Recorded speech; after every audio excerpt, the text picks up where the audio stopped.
What you are about to hear is pseudo-historically accurate. If you ask any history buff, they will tell you that most of what I say is true, but some has been added in for entertainment purposes. Now, let's say we're walking around in the late 1500s in Germany or England or one of the major areas of population, and you go to a feast held by your local lord and lady. Now, when you sit down to the table, there will be plates and such, but there are no knives and forks, because the only silverware you need are the knives you have on hand and carry with you all the time.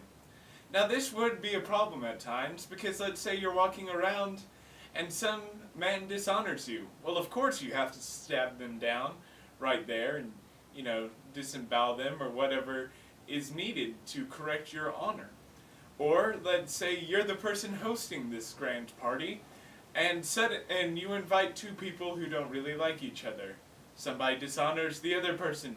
Fists start flying, and then, well, silverware was already available because you had it with you all the time. The knife. So, it was invented in some time around this time. The fork and the, we'll call it a butter knife, but there's other kinds. And these were less pointy than the knives that people often carried with them. This solved a major problem. There was not nearly as much bloodshed at the table, and the worst you could get was a fork in the hand, like on those prison scenes in movies when, the guy's coming up, he's like, "Hey man, give me your food," and he goes, "No," and stabs him in the hand. But that's neither here nor there. Now we skip forward to the Americas, the pioneer days. Now people coming here to America, well, let's start with the people coming here to America, and then we'll go on. Which some of this happened before, but it was most likely during silver. Anyway, so, they bring their silverware and their spoons and stuff, or whatever, they could afford to bring with them on the journey. And, it got in the dirt all the time, because, we had dirt floors over here. We were walking around in the woods. It was actually quite strange. Well, they said, "What are we going to do? Our silverwares are always dirty." Well, they didn't really care because, germs weren't as big of a deal then as they are now. But then, the great American, wilderness and pioneers, and they couldn't afford to have big bags carrying, their silverware and plates and stuff. And let's admit it, putting forks in your pockets is, well, rather quite disgusting and can cause some serious injury, especially in the bigger pockets of the time. So, it was decided most often not to bring your silverware with you, and we went again to eating with our knives. This brought up again the problems. This, after most of the West was civilized, it wasn't as big of a problem. But then came the Great Depression, and with it the hobos. The hobos, they couldn't walk around with silverware. They needed their hands free so as to jump onto trains and such as you were traveling. So they devised an ingenious invention. I like to call it the hobo silverware pocket. It was made of leather or whatever, and would fit on your belt and would carry your silverware and eating supplies out of your way, so as not to poke yourself in the butt while walking and jumping on trains. I'd like to demonstrate that to you right now. These are the silverware, or ironware, or whatever you want to call it, that I want to use for this pocket, hobo silverware pocket thingy. That's what I'm calling it. I'm sticking with it. And, no, this is not historical at all. I just wanted this because I thought it'd be cool. It's kind of a camping kit. I know this spoon is useless. I know it's pretty useless, but I'm still trying to work out how to forge spoons. So, this is the leather I have to work with. I thought I had a lot more leather, or bigger pieces of leather than this, but apparently I don't, so I'm not going to be able to have a little lid for this like I was hoping.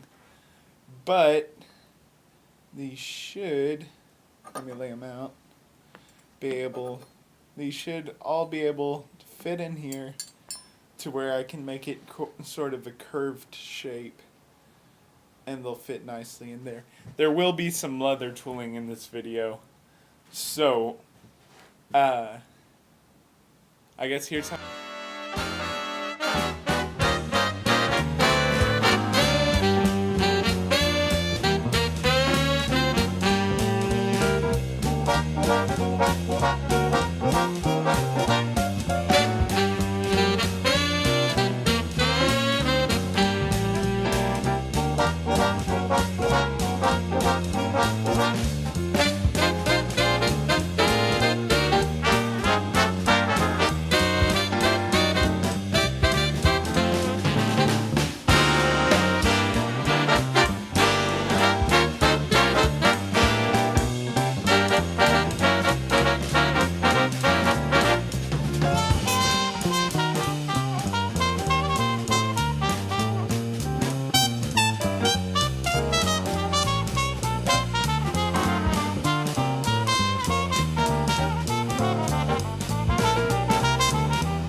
Now, one of the many great qualities of this handy-dandy hobo silverware pocket, or you could call it a leather pocket, for that is what it truly in its true purpose is, was that you not only could carry this, but many of your other everyday items. There ain't nothing in this. Anyway, I do suggest, though, carrying your camp cutlery in this, for it is its intended purpose of such. Now, if you would like to see how I made this handy-dandy little leather stamps, of which I did all the ornamentation, of which people so dearly love, please click on the video that is located right about here. Now, if you would like to subscribe to this channel and see many a more great video from myself truly, click here. If you would like to see another video and not get the full library and constant subscription of myself, I would suggest clicking right here. Please like, subscribe, and comment below on what I should make and what accent I should use next. I do dearly hope you have a fine day.